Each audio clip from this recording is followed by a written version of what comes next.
باطنی طہارت کے اصول سے بھی واقف کرایا گیا، اور اتنا بڑا فیض آج جو مشرق و مغرب میں آپ کو پھیلا نظر آ رہا ہے، یہ میرے جد اعلیٰ قدوۃ السالکین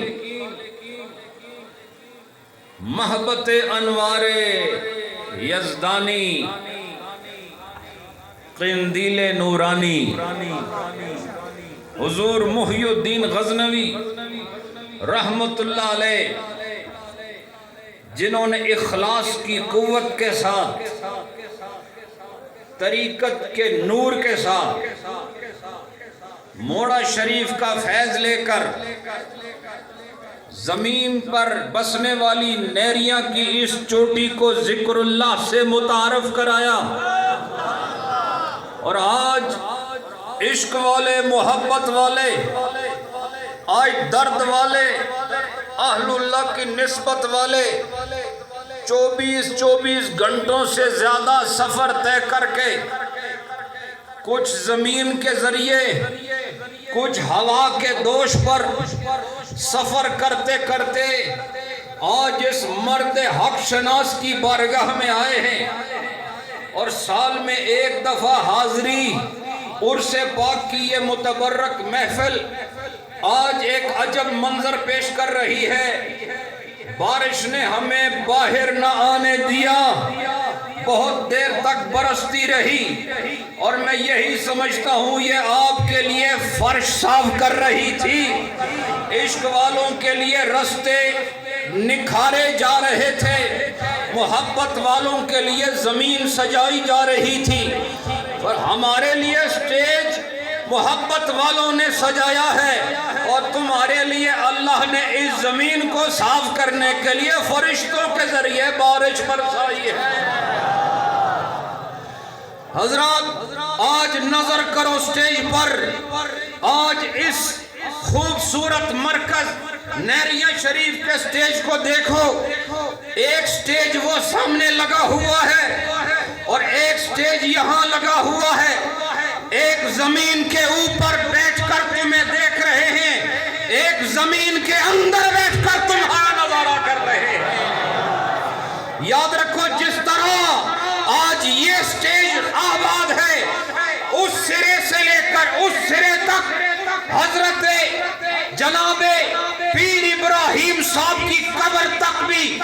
کاملین کا ایک سٹیج لگا ہوا ہے، اور مزے کی بات یہ ہے ہم انہیں نہیں دیکھ رہے، یہ سارے مل کر تمہیں بھی دیکھ رہے ہیں، ہمیں بھی دیکھ رہے ہیں، اور گنبد خضرا کا مقیم اور رب العالمین اس پورے نیریہ شریف کو دیکھ رہا ہے۔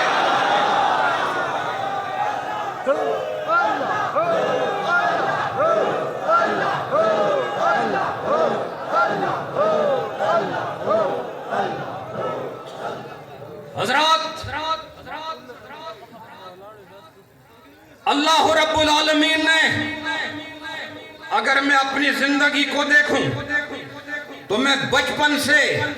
مسافری کی زندگی گزار رہا ہوں، میں نے ایک صبر آزما منزل طے کی ہے۔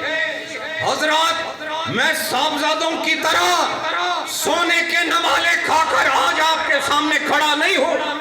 میں نے بہت ساری مسافری دیکھی ہے، اور میں یہ کہنا چاہتا ہوں کہ شیخ العالم کی بارگاہ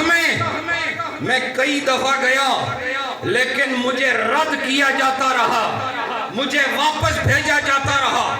اس لیے نہیں کہ وہ مجھے پسند نہیں کرتے تھے، بلکہ وہ ایک کامل ولی ہیں اور اپنے بیٹے کو بے کمال نہیں دیکھنا چاہتے، وہ یہ دیکھنا چاہتے تھے میرے بعد اس بڑے چمن کی آبیاری اگر میرا بیٹا نہ کر سکے تو یاد رکھو ان کی نظر میں وہ بیٹا نہیں ہو سکتا تھا۔ میں نے جب ساری منزلیں طے کر لی، میرے شیخ نے مجھے سینے سے لگا دیا۔